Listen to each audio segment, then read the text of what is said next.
Quand on a rencontré les escales, on s'est rencontré avec les escales au mois de novembre dernier, quand ils ont annoncé leur focus de cette année qui était Détroit. Donc le côté ville en ruine et le côté industrie automobile aussi qui est très présent sur cette thématique. Et puis ils avaient une autre problématique aussi qui était celle de la place du végétal, des mouvements citoyens, des fermes urbaines, des choses comme ça. Donc on a réfléchi là-dessus et donc on a réfléchi à un projet commun autour de la thématique de Détroit qui pourrait durer un peu plus longtemps que juste les 3 jours du festival. Et c'est comme ça qu'est né en fait ce projet base, donc béton à semer ensemble, on a appelé ça. Le projet base qui en fait est un projet qui serait d'utiliser la base sous-marine, le toit de la base sous-marine pour en faire quelque chose d'un peu plus végétal encore que ce qu'a fait Gilles Clément. Et c'est comme ça qu'est né Edible Street, qui est en fait un catalogue vivant, on va dire, de plein d'initiatives citoyennes, de particuliers, d'entreprises, d'associations, qui sont locales. On peut retrouver à Détroit aussi, qui sont des initiatives qui vont en tout cas vers une transition écologique un peu plus Et l'idée c'est de montrer plein de petites choses qu'on peut faire, chacun à notre niveau, pour aller vers cette transition écologique et en tout cas prendre un peu plus faire un peu plus attention à notre façon de faire. On a ciblé 3 axes, 3 points qu'on voulait mettre en avant. Donc le premier point c'est comment redonner de la place à la nature en ville.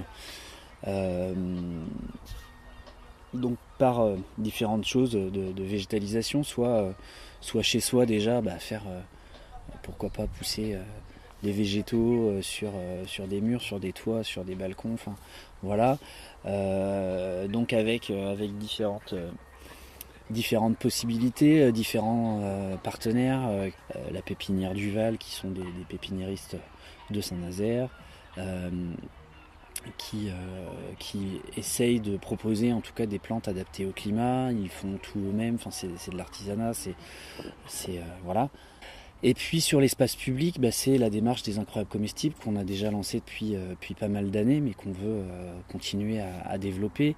C'est différentes les jardins partagés par exemple, ce genre de projet où on est sur autre chose que juste une pelouse et on va essayer de planter plein de choses, et en plus quand c'est comestible c'est encore mieux puisque on allie à la fois le côté esthétique et puis le côté utile. Puis redonner de la place à la nature en ville, c'est aussi tout ce qui est autour de la biodiversité, accompagner la biodiversité.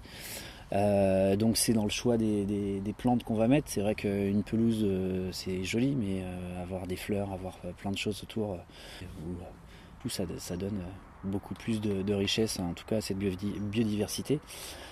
Implanter des plantes qui vont être mellifères ou qui vont attirer les insectes, ça peut être intéressant aussi sur justement cette place de la biodiversité. Et là on a aussi fait venir deux choses. Donc sur la partie de la diversité végétale, on va dire, c'était plutôt le Jardin des Forges qui est dans un processus de préservation des semences, notamment sur toute une collection de céréales, des blés anciens, des choses comme ça, par rapport à cette aberration qui est le catalogue des semences où on n'a que les grands fabricants de graines qui peuvent proposer quelques variétés, qui sélectionnent quelques variétés, qui nous font des variétés hybrides qui sont non reproductibles, comme ça on est obligé d'en racheter l'année d'après.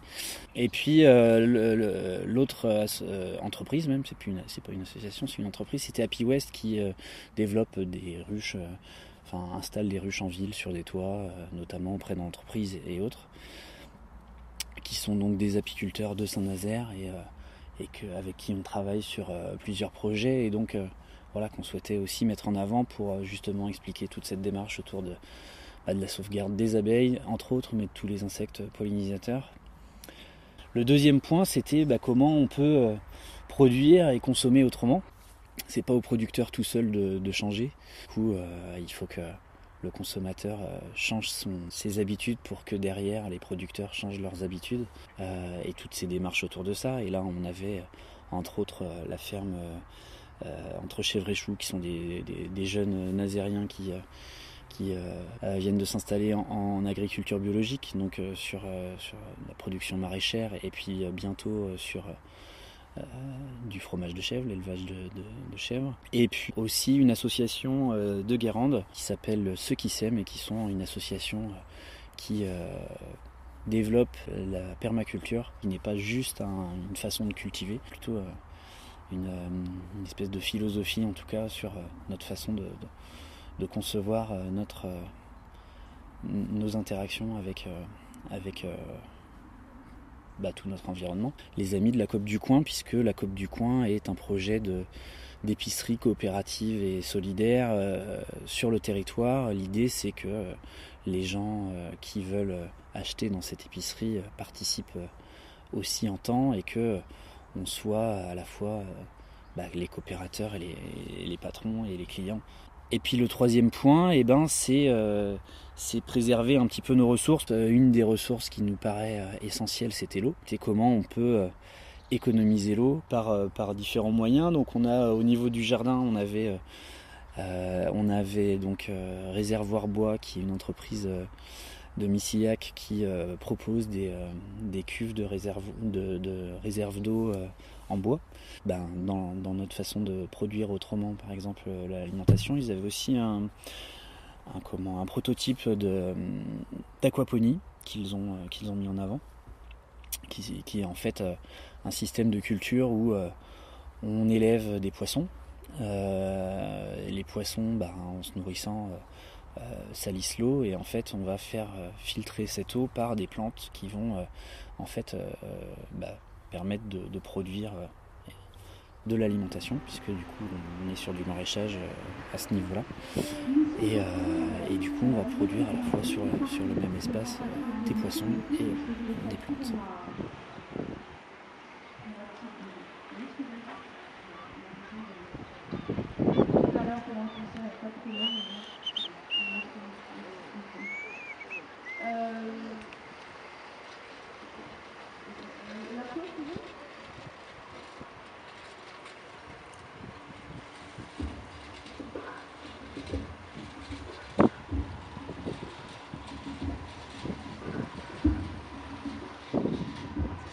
Déjà, il y en a plusieurs des systèmes, parce que c'est un cumul de systèmes pour gérer les eaux pluviales.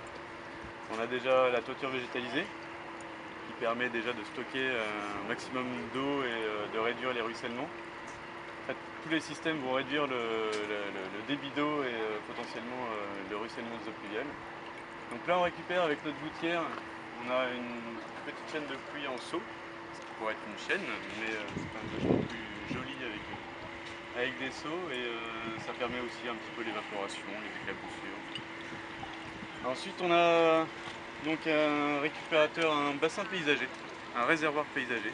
Donc c'est le même principe, on va stocker l'eau pour réduire les ruissellements. On va avoir un côté esthétique avec les plantes, mais qui vont aussi se nourrir de cette eau, et qui vont aussi par l'évapotranspiration, donc l'évaporation au travers des plantes, rediffuser dans l'atmosphère.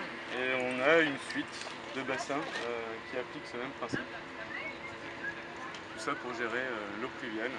Dans l'idéal, c'est que ces bassins-là soient complètement déconnectés du système de réseau des eaux pluviales, que l'eau puisse se réimprégner dans les sols, ce qui est nécessaire en ville, voire même primordial. Donc voilà le système, la boucle est bouclée, l'eau tombe du ciel et retourne à la terre.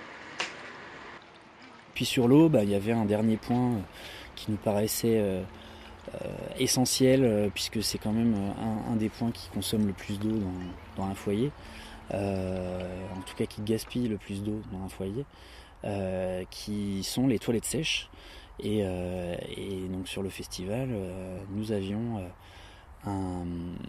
une caravane transformée en toilette sèche qui a cartonné tout du long du festival. Et à côté de la caravane, en fait, au niveau du lave-main, nous avions différents bacs de phytoépuration pour expliquer que du coup, voilà, cette eau qu'on va salir en se lavant les mains, du coup, va être nettoyée et filtrée par les plantes pour redevenir naturellement propre derrière.